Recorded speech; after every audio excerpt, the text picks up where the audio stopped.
تیری توصیف کیسے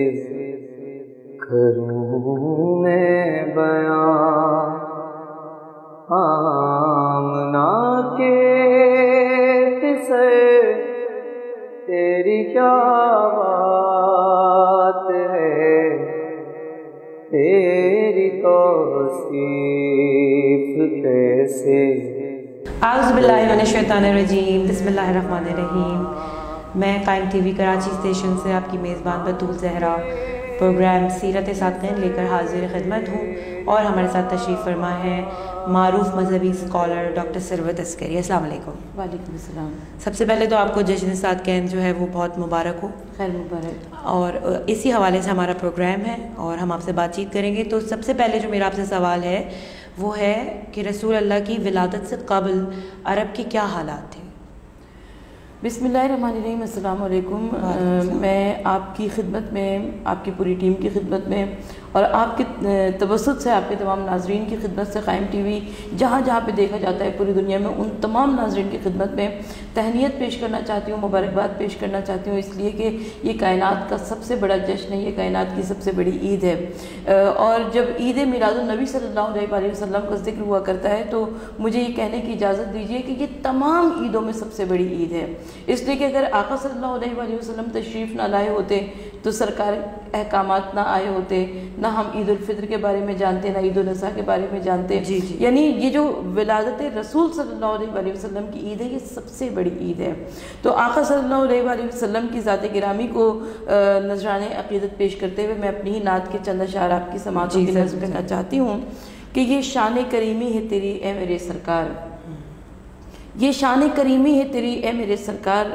رکھ لیجئے محشر میں بھرم میرا بس ایک بار، اور محشر میں صدا دوں گی یوں ہی اے میرے آقا،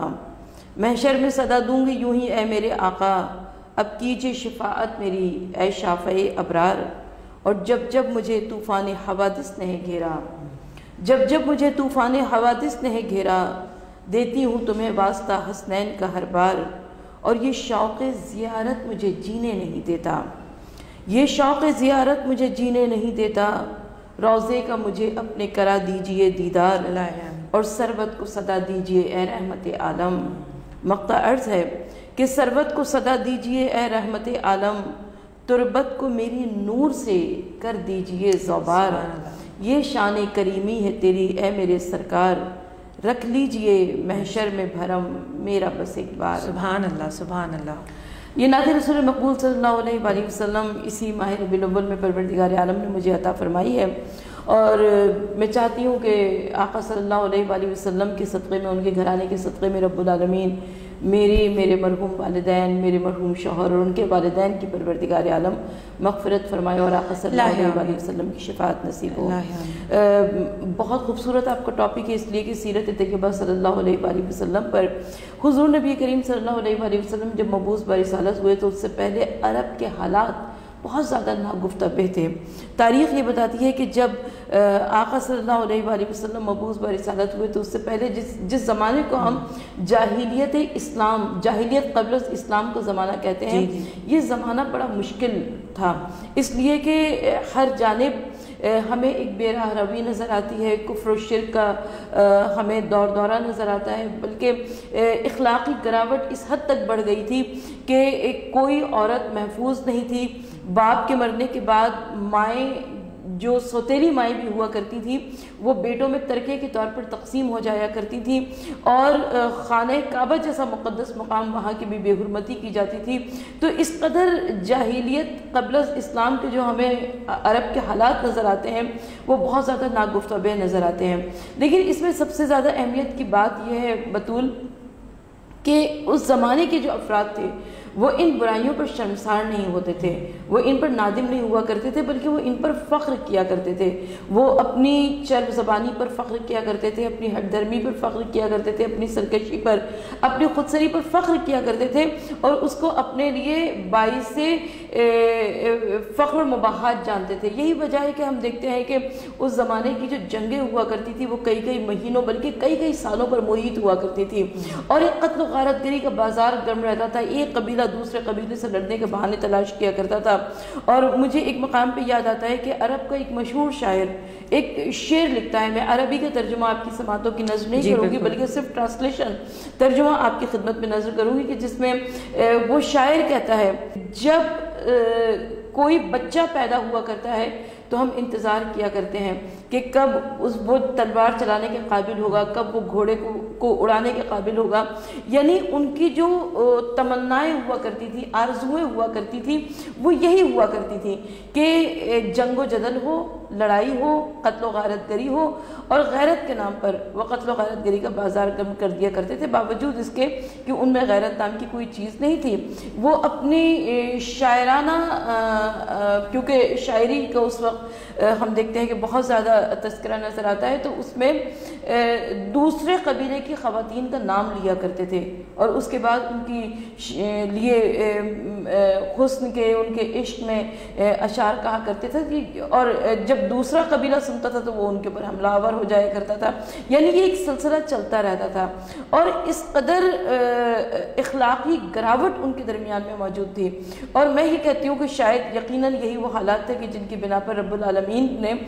ایک رسول کو مبعوث برسالت کر کے عرب کی سرزمین پر بھیجا تاکہ آقا صلی اللہ علیہ وآلہ وسلم کے وجود اقدس کی برکت سے, سرکار صلی اللہ علیہ وآلہ وسلم کی تعلیمات سے ان کے حالات بہتر ہو جائیں. اچھا, ہمارے یہاں عموماً ایک بات کہ جیسے کہ میں نے بھی ابھی گفتگو میں کہا کہ جاہلیت قبل از اسلام. اچھا, جاہلیت ہم ان معنوں میں کہا کرتے ہیں کہ یہ اسلام کی روشنی سے ناواقف تھے, یہ اسلام کی تہذیب اور تمدن سے ناواقف تھے, یہ اسلام کی جو عظیم اعلیٰ تعلیمات تھیں اس سے ناواقف تھے. ورنہ ان کے درمیان بڑے بڑے افراد بھی موجود تھے جو کہ علم اور ادب پر مکمل دسترس رکھا کرتے تھے, شعراء حضرات بھی موجود تھے اور یہ بڑے بڑے قصیدے کہا کرتے تھے, بڑی بڑی ان کے یہاں ادبی شاہکاریں موجود ہوا کرتے تھے. اور یہاں تک کہ تاریخ میں لکھا ہے کہ جب یہ کوئی قصیدہ عربی میں لکھا کرتے تھے, کوئی شعر و اشعار کا کوئی سلسلہ ہوا کرتا تھا تو اسے خانہ کعبہ کے دروازے پر آویزہ کر دیا کرتے تھے تاکہ جب لوگ خانہ کعبہ کے اندر آئیں تو اس شاعری کو پڑھ لیں یا اس عربی جو مسجع ہوتا تھا, مرقع ہوتا تھا, اس کو پڑھ لیں. یہ کس کی شان میں ہوتا تھا؟ کسی کی بھی شان میں ہو سکتا تھا, یہ ایک دوسرے کی بھی شان میں ہو سکتا تھا, اپنے قبائل کی شان میں بھی ہو سکتا تھا, صحیح, اپنی تعریف میں بھی ہو سکتا تھا. تو بلکہ رجز کا جو ہمیں تذکرہ ملتا ہے وہ ہمیں سرزمین عرب سے ہی ملتا ہے. تو اس طرح یہ ان میں بڑے بڑے شعراء تھے, بڑے بڑے ادبا تھے, لیکن افسوس کی بات یہ تھی کہ یہ اسلام کی تعلیمات سے ناواقف تھے. لہٰذا پروردگار عالم نے اس عرب کی سرزمین کو منتخب کیا, قبیلہ قریش کو منتخب کیا, خاندان بنو ہاشم کو منتخب کیا. اچھا, خاندان بنو ہاشم کی جب بات آتی ہے تو ہم جب تمام عربوں کی بات کرتے ہیں تو یہ قبیلہ قریش میں خاندان بنو ہاشم, کیونکہ حضور نبی کریم صلی اللہ علیہ وآلہ وسلم کو وہاں پر مبعوث برسالت ہونا تھا, لہٰذا تاریخ یہ بتاتی ہے کہ یہ موحد تھے, یعنی توحید پرست تھے. جبکہ عرب کی سرزمین پر بچہ کفر و شرک کی ضلالت میں مبتلا تھا, مگر یہ خاندان ایسا تھا جو کہ اللہ کی وحدانیت کو تسلیم کیا کرتا تھا. اچھا, یہ انبیاء کی نسل سے تھا, یعنی سلسلہ اسماعیلیہ جسے ہم کہتے ہیں, حضرت ابراہیم علیہ السلام اور ان کے بیٹے حضرت اسماعیل علیہ السلام. تو یہ ایک صدق و صفا کا سلسلہ تھا, سلسلہ انبیاء تھا. حضرت حاجرہ سلام اللہ علیہا جنہیں حضور نبی کریم صلی اللہ علیہ وآلہ وسلم کی جدہ ماجدہ کہا جاتا ہے, تو یہ جو خاندان تھا جسے ہم خاندان بنو ہاشم کہتے ہیں, یہ خاندان بنو ہاشم اپنے اسلاف کی یعنی حضرت ابراہیم علیہ السلام کی تمام تر روایات پر چلتا آ رہا تھا. اور اسی لیے پروردگار عالم نے ان کو منتخب فرمایا کہ کائنات کا آخری رسول, خاتم النبیین و مرسلین, آقائے دو جہاں, والی کون و مکان, تاجدار انبیاء و مرسلین, ختم انبیاء و مرسلین, سید و سردار انبیاء و مرسلین, احمد مجتبی محمد مصطفیٰ صلی اللہ علیہ وآلہ وسلم کی ولادت و سعادت خاندان بنو ہاشم میں ہو. اسی کے ساتھ میں ایک چھوٹا سا بریک لے کے آپ کے سامنے پھر حاضر ہوتی ہوں. ملتے ہیں بریک کے بعد. آمنا کے قصے تیری کیا بات ہے, تیری توصیف کیسے کروں میں بیان. بریک کے بعد سیرت صادقین پروگرام لے کر میں بطول زہرا قائم ٹی وی کراچی اسٹیشن سے دوبارہ حاضر خدمت ہوں. ہمارے ساتھ تشریف فرما ہے ڈاکٹر ثروت عسکری. پروگرام کو مزید آگے بڑھاتے ہوئے میں ان سے سوال کروں گی کیونکہ دور جہالت کا آپ نے ہمیں بتایا ہے, تو اس سے سلسلے میں میرا سوال یہ ہے آپ سے کہ میں نے سنا ہے کہ لڑکیوں کو زندہ دفنا دیا جاتا تھا. بالکل, تو اس کے اوپر آپ پلیز روشنی ڈالیں. دیکھیے, جو کہ تواریخ میں بہت ساری باتیں مستند ہیں, متفق علیہ ہیں, ان میں سے ایک یہ بھی ہے کہ حضور نبی کریم صلی اللہ علیہ وسلم کی ولادت سے قبل یا اعلان رسالت سے قبل, اسلام آنے سے قبل عرب کی سرزمین پر بیٹیوں کو پیدا ہوتے ہی زندہ دفن کر دیا جاتا تھا. اچھا, اس کو بہت سارے لوگ شاعرانہ تعلی سمجھ لیتے ہیں, سنی سنائی بات سمجھ لیتے ہیں, لیکن قرآن مجید کی گواہی ہے. اچھا, سورہ نحل میں پروردگار عالم ارشاد فرما رہا ہے کہ تم لوگ یاد کرو اس وقت کو کہ جب تمہارے گھر میں کسی بیٹی کی ولادت ہوا کرتی تھی, تمہارے چہرے رنج و شرم کے مارے سیاہ پڑ جایا کرتے تھے. تو یہ ایسے حالات تھے, عورت کی تحقیر کے ایسے حالات تھے کہ جس کی بنا پر, لیکن یہ دوسروں کے یہاں تھے, خاندان بنو ہاشم میں یہ حالات نہیں تھے. میں پھر عرض کرتی چلوں, خاندان بنو ہاشم میں جو ہمیں عورت کی عزت, عورت کی تکریم ملتی ہے, وہ صرف حضور نبی کریم صلی اللہ علیہ وسلم کے اعلان رسالت کے بعد شہزادی کونین بی بی فاطمہ الزہرا یا امہات المومنین کی تکریم سے ہمیں نہیں ملتا, بلکہ ہمیں اس سے پہلے بھی خاندان بنو ہاشم میں کوئی روایت ایسی نہیں ملتی کہ جس میں کسی بیٹی کو زندہ دفن کیا ہو. اس خاندان میں عورت کی عزت تھی, عورت کا مرتبہ تھا, عورت کا مقام تھا. روایت یہ کہتی ہے کہ ایک مرتبہ حضور نبی کریم صلی اللہ علیہ وسلم کی خدمت میں بہت سارے نئے مسلمان آئے, نئے مسلمان بیٹھے ہوئے تھے. تو اس میں ایک شخص آیا, نیا مسلمان تھا, نیا قبول اسلام کیا تھا, اور شاید تاریخ میں اس کا نام قیس بن عاصم ہے. اس نے کہا کہ یا رسول اللہ صلی اللہ علیہ وسلم, مجھے خدا نے 10 بیٹیاں عطا فرمائی تھیں, اور میں نے ان تمام کی تمام 10 کی 10 بیٹیوں کو زندہ دفن کر دیا. اچھا, سب سے پہلی بات تو یہ کہ ہمارے یہاں کتنے سارے ایسے لوگ ہوتے ہیں جو دعائیں مانگتے ہیں کہ یا رب العالمین ہمیں بیٹی عطا فرما دے. اچھا, کسی کو 1 بیٹی مل جاتی ہے, کسی کو 2 مل جاتی ہے, کسی کو 3 مل جاتی ہے, مگر یہ بدبخت, یہ لعین ایسا تھا کہ یہ بیٹیوں پر بیٹیاں اللہ تعالیٰ اس کو دیتا رہا اور یہ اسے زندہ دفن کرتا رہا. تو کبھی کبھار ظالموں کی رسی دراز ہوا کرتی ہے. پروردگار عالم کبھی دے کر آزماتا ہے اور کبھی لے کر آزماتا ہے. تو اللہ رب العزت اس کو بیٹیاں دیتا رہا, اور یہ خود کہتا ہے کہ یا رسول اللہ صلی اللہ علیہ وسلم, ایک مرتبہ ایسا ہوا کہ میں کسی سفر پر گیا. آپ کو معلوم ہے کہ اس زمانے کے سفر کئی ہفتوں, کئی مہینوں, بلکہ کئی سالوں پر بھی محیط ہوا کرتے تھے. تو اس نے کہا کہ یا رسول اللہ صلی اللہ علیہ وسلم, مجھے نہیں معلوم تھا کہ میری بیوی حمل سے ہے. میں سفر کے اوپر چلا گیا. جب کئی مہینوں کے بعد واپس آیا تو میں نے دیکھا کہ گھر میں ایک چھوٹی سی بچی کھیل رہی ہے. یہ کئی سالوں کے بعد واپس آیا تھا, تو اس نے دیکھا کہ ایک چھوٹی سی بچی کھیل رہی ہے. اب اس نے زوجہ سے پوچھا کہ یہ کس کی بچی ہے. اب وہ جو کہ بدبخت کئی بیٹیوں کو زندہ دفن کر چکا ہو, تو ماں ہوتی ہے, ماں کا دل ہوتا ہے, کیسے ماں بتا دے کہ یہ تمہاری بیٹی ہے. ماں نے کہا کہ یہ پڑوسیوں کی بیٹی ہے, پڑوس سے آئی ہے. اچھا, اب یہ انتظار کرتا رہا کہ کب یہ بچی اپنے گھر جائے گی, یہاں تک کہ رات کا اندھیرا ہو گیا. وہ پڑوسیوں کی بچی ہوتی تو پڑوسیوں کے گھر جاتی. جب وہ اسی گھر میں رہ گئی تو اس کے بعد اس نے قسم دے کر اپنی زوجہ سے پوچھا. اس کی زوجہ نے ڈرتے ڈرتے بتایا, کہا کہ ہاں, یہ تمہارے ہی سفر پر جانے کے بعد پیدا ہوئی ہے اور یہ تمہاری ہی بیٹی ہے. اب یہ کہتا ہے کہ میرے اوپر رنج نے, شرم نے, غیرت نے غلبہ کیا, اور میں پوری رات یہ سوچتا رہا کہ جب خاندان والے آئیں گے, قوم قبیلے والے آئیں گے, رشتہ دار آئیں گے, تو وہ کہیں گے کہ تو نے اتنی بیٹیوں کو زندہ دفن کیا, پھر اللہ نے تجھے بیٹی ہی عطا کر دی. اب یہ کہتا ہے کہ جب صبح نمودار ہوئی تو میں نے ایک ہاتھ میں بیلچہ اٹھایا اور ایک ہاتھ میں اس بچی کا ہاتھ تھاما. چھوٹی سی بچی تھی, اور وہ کہتا ہے کہ میں صحرا میں, جنگل میں, بیابان میں نکل گیا, اور وہاں پر جا کر میں نے گڑھے کو کھودنا شروع کیا, مٹی کو نکالنا شروع کیا. اچھا, بچی بہت چھوٹی سی تھی, لیکن کیونکہ ماں نے بتا دیا تھا کہ یہ تمہارے بابا ہیں, تو وہ کہتا ہے کہ جب میں مٹی نکالتے نکالتے تھک جاتا تھا تو ایک طرف بیٹھ جاتا تھا. وہ بچی اپنے ننھے ہاتھوں سے میرے سر کو دباتی تھی, میری زلفوں میں شانہ کرتی تھی, کہتی تھی, پوچھتی تھی, بابا جان کہ آپ تھک گئے. یہاں تک کہ وہ ایک گڑھا کھود کر تیار ہو گیا, اور جب وہ گڑھا تیار ہو گیا تو وہ کہتا ہے کہ میں نے اپنی بچی کو اس میں ڈالا اور اس کے اوپر مٹی ڈالنے لگا. تو وہ بچی اس وقت مجھے آواز دے رہی تھی. تو روایت یہ کہتی ہے کہ جب آقا صلی اللہ علیہ وسلم نے اس واقعے کو سنا تو رحمت للعالمین رسول کی آنکھوں سے آنسو بہنے لگے, اور آقا صلی اللہ علیہ وسلم نے ارشاد فرمایا کہ پروردگار عالم ارحم الراحمین ہے, وہ تمہارے تمہارے گناہوں کو معاف فرمانے والا ہے، لیکن اب تم برائے خدا میرے پاس سامنے نہ آنا، اس لیے کہ جب میں تمہاری شکل دیکھوں گا تو مجھے یہ تمہارا گناہ یاد آئے گا۔ تو حضور نبی کریم صلی اللہ علیہ وآلہ وسلم نے عورت کی عزت، عورت کا مرتبہ، عورت کی منزلت میں اضافہ فرما دیا۔ میں یہ کہتی ہوں کہ آج قائم ٹی وی کے زیر اہتمام اس پروگرام میں بات کرتے ہوئے کہ ہم کو اللہ کا شکر ادا کرنا چاہیے کہ ہم آقا دو جہاں صلی اللہ علیہ وآلہ وسلم کی امت میں شمار ہوئے، اور اس کے بعد آقا صلی اللہ علیہ وآلہ وسلم کا شکر ادا کرنا چاہیے۔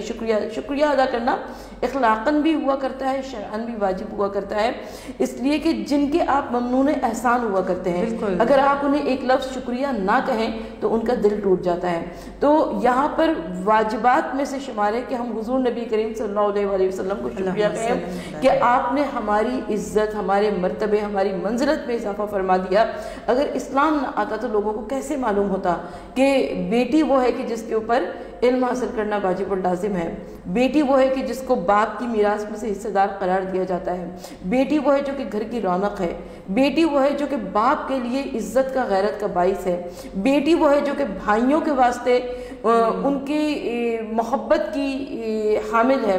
بیٹی وہ ہے جو کہ اپنی ماں کے لیے ایک سہیلی بن جاتی ہے، ان کے دل کا حال سنتی ہے۔ تو اللہ تعالیٰ نے جب بیٹی عطا فرمائی، دختر عطا فرمائی، اور ہمارے ہاں عموماً عام طور پر ایک مصرع کہا جاتا ہے کہ وجود زن سے تصویر کائنات میں رنگ، تو یاد رکھیے کہ کوئی عورت سب سے پہلے بیٹی ہوا کرتی ہے، صحیح بات، سب سے پہلے بیٹی ہوا کرتی ہے، بہن ہوا کرتی ہے، اس کے بعد وہ بیوی بنتی ہے، اس کے بعد ماں بنتی ہے، اور اس کے بعد اس کی ذات سے جو ہمیں رنگینیاں نظر آتی ہیں، جو دل آفرینیاں نظر آتی ہیں، جو رانائیاں نظر آتی ہیں، کہ جس سے نہ صرف یہ کہ اس کا گھر معطر ہوتا ہے بلکہ اس کے تمام تر رشتے بھی خوشبو سے معطر ہو جاتے ہیں۔ ایک عورت کا کردار اتنا عظیم ہوتا ہے۔ اچھا، بہت آپ نے اچھا بیٹی کے حوالے سے جو ہے پورا ڈسکرائب کر دیا، لیکن تھوڑا سا میں چاہتی ہوں آپ ناظرین کو یہ بھی بتائیے کہ آپ صلی اللہ علیہ وسلم کی اولاد میں صرف ایک بیٹی تھی، تو اس میں بھی اللہ کی حکمت تھی کہ آپ کو بیٹا نہیں دیا اور پھر لے لیا، تو اس پہ روشنی ڈالیں پلیز۔ دیکھیں بطول، سب سے بہت اچھا آپ کا یہ سوال ہے، اس لیے کہ حضور نبی کریم صلی اللہ علیہ وآلہ وسلم محبوب خدا تھے، ان کو پروردگار عالم کیا نہ عطا کر دیتا، لیکن اللہ رب العزت نے اپنے محبوب کے ذریعے، آقا دو جہاں صلی اللہ علیہ وآلہ وسلم کے ذریعے بیٹی کا مرتبہ، بیٹی کی عزت اور بیٹی کی منزلت کو بتایا۔ حضور نبی کریم صلی اللہ علیہ وآلہ وسلم کے کئی بیٹوں کی رحلت ہو چکی تھی۔ اچھا، جو مکے کے مشرکین اور مکے کے کفار تھے، انہوں نے کہنا شروع کیا ایک دوسرے سے کانوں میں آپس کہ نعوذ باللہ من ذالک، محمد تو ابتر ہو گئے، اس لیے کہ کوئی ان کے گھر میں بیٹا ہی نہیں۔ ان کا ذہن ناقص یہ کہتا تھا کہ کسی بھی تحریک، کسی بھی پیغام، کسی بھی مشن کو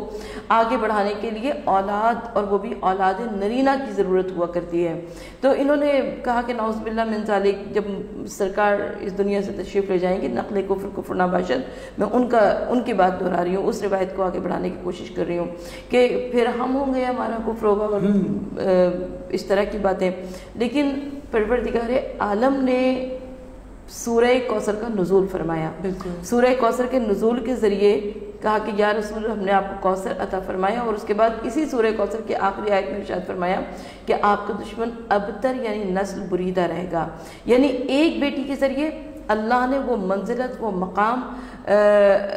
کائنات کی بیٹیوں کو عطا فرمایا کہ آج پوری دنیا میں اس بیٹی کی نسل موجود ہے، مانوی نسل بھی موجود ہے، حسبی نسبی نسل بھی موجود ہے۔ اور اگر ہم تعداد کے اعتبار سے دیکھیں تو پوری دنیا میں سادات کرام پھیلے ہوئے ہیں، امریکہ سے لے کر افریقہ تک، ایشیا سے لے کر آسٹریلیا تک، کوئی مقام ایسا نہیں ہے کہ جہاں پر جناب سیدہ سلام اللہ علیہ کے اولاد موجود نہ ہوں۔ اور اگر ہم کوالٹی کے اعتبار سے دیکھیں تو آج بھی شہزادی کونین کا ایک فرزند یعنی یوسف زہرا موجود ہے، اور اس شان سے موجود ہے کہ یوسف زہرا صبح و شام شہزادی کونین جناب سیدہ سلام اللہ علیہ کی، یعنی اپنی جدہ ماجدہ جناب فاطمہ الزہرا سلام اللہ علیہ سے عقیدت اور مودت کا دم بھرا کرتے ہیں۔ سبحان اللہ۔ اسی کے ساتھ جو ہے آپ کا بہت بہت شکریہ، اور اسی کے ساتھ ہم جو ہے وہ پروگرام کو یہاں پہ اختتام کر رہے ہیں، اور بہت جلد دوبارہ دوسرا پروگرام سرکار دو عالم کی ہی شان میں لے کے حاضر خدمت ہوتے ہیں۔ تب تک کے لیے بطول زہرا کو اجازت دیجیے، اللہ حافظ۔ محمد یا